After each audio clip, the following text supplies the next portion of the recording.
Hello and welcome to ISTV English News. I'm Danya. Let's take a look at the top stories first. 2 persons injured in bomb explosion at Moirangkhom Bazaar. And Union Ministry of Health approves of opening the 5th batch of MBBS course at JNIMS. The news in detail. At least 2 persons were injured in an incident of bomb explosion that occurred at the shop of a non-local man who irons clothes at Moirangkhom Bazaar within the jurisdiction of Imphal police station. The injured have been hospitalized. The incident happened at about 12:30 p.m. The 2 injured have been identified as Bachaspati Mayum Gobin, 74, of Nagamapal, and R.K. Jhaljit, 36, of Yaiskul Janmasthan. Gobin sustained injuries in his legs. Some splinters of the bomb hit his legs. R.K. Jhaljit has reportedly lost his hearing after the blast. The shop of ironing clothes is run by one Sri Ramchandra Rasajat from Bhojpur district of Bihar.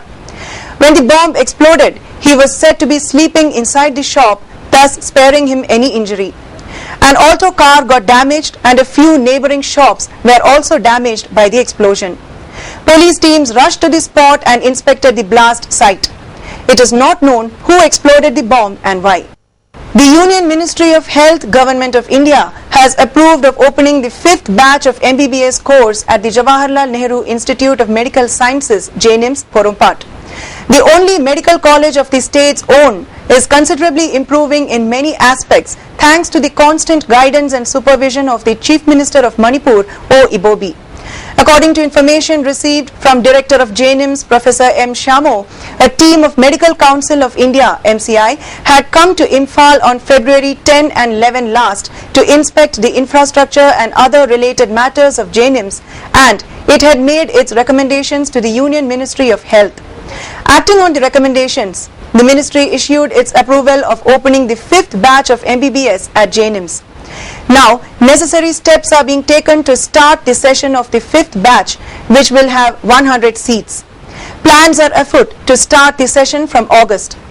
In this regard, letters have been written to the Principal Secretary, Health, and Director of Health. Director of JNIMS, Professor M. Shamo, further informed that out of the 100 seats, 85 seats are kept for the state and 15 belong to the Government of India. Meanwhile, the final examinations of the first batch of MBBS JNIMS will be held in January 2015. A team of MCI will come and observe the examination. Director Shamo appealed to all concerned to refrain from threatening the authority with bombs and such. If there is any cause for dissatisfaction or grievances, let it be settled through talks, he said. A program for imparting legal awareness to the teachers and the taught was held at the Ramlal Paul Higher Secondary School, Keshamthong, today. Moving on to some national and international news now. Prime Minister Narendra Modi today dedicated the country's latest warship aircraft carrier, INS Vikramaditya, to the nation. Arriving on board the warship in a Sea King chopper, the Prime Minister was given the ceremonial guard of honor by the Navy and was briefed about the warship.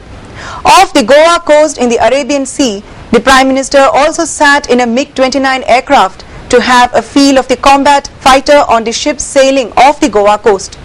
Lieutenant Commander Vikram Narwal briefed him about the aircraft. The Prime Minister, who spent a few hours on board the 44,500-ton warship, assured the defence personnel about the implementation of the One Rank, One Pension scheme. He also congratulated the officers on the launch of India's largest warship aircraft carrier. Modi, on his maiden visit to any defence installation after taking charge as the Prime Minister, witnessed a host of exercises by the frontline warships and aircraft. The government is not just about promises, we have the intentions to work for the nation as well, he said. During his stay on the ship acquired from Russia for over Rs 15,000 crore, Modi witnessed air power demonstration by various naval aircraft including MiG-29K, Sea Harriers, P-81 long-range maritime patrol anti-submarine warfare aircraft, Tu-142M and IL-38SD maritime surveillance planes along with Kamov and Sea King helicopters. The deal for the aircraft carrier was signed during the previous NDA regime in 2004 and the ship has been dedicated to the nation after a gap of 10 years. The vessel was inducted in the Indian Navy on November 16, 2013. Vikramaditya, a floating airfield, has an overall length of about 284 meters and a maximum beam of about 60 meters, stretching as much as 3 football fields put together. Standing about 20 stories tall from the keel to the highest point, the ship has a total of 22 decks and carries 1,600 personnel.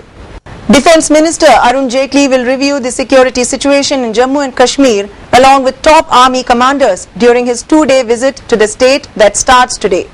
The minister's scheduled visit, his first to the state since assuming office, comes a day after a major ceasefire violation along the line of control (LOC) in the Mendhar sector yesterday.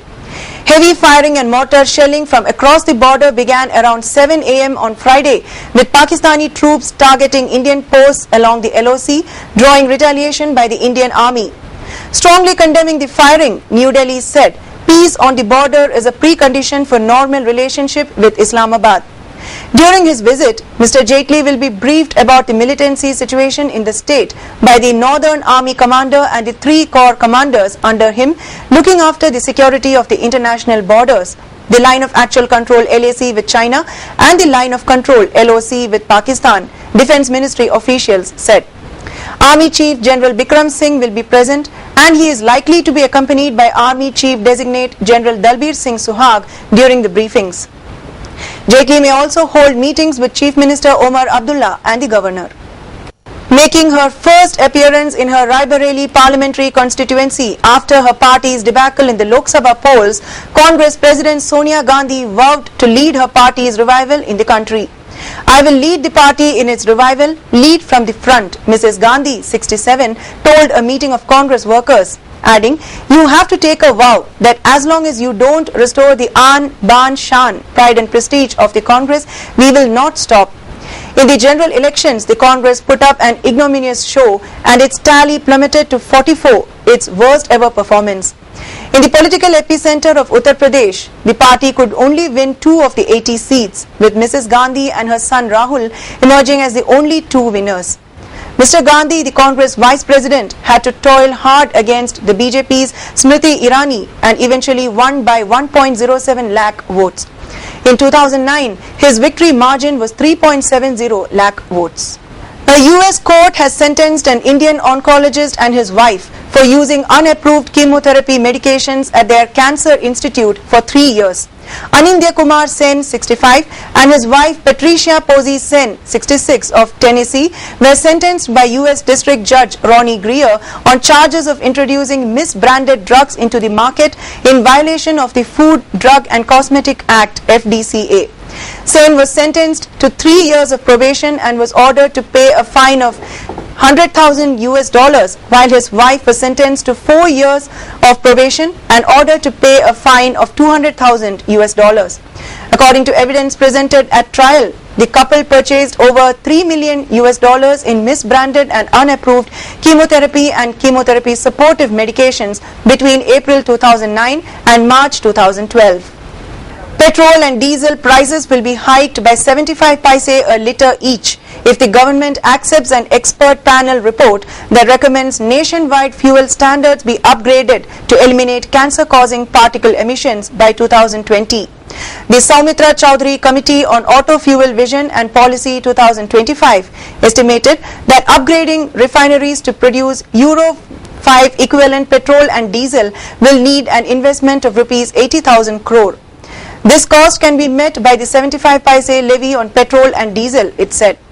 The panel, headed by former Planning Commission member Chowdhury, suggested that fuels should meet Euro 4 emission norms all over the country by 2017 and Euro 5 standards by 2020.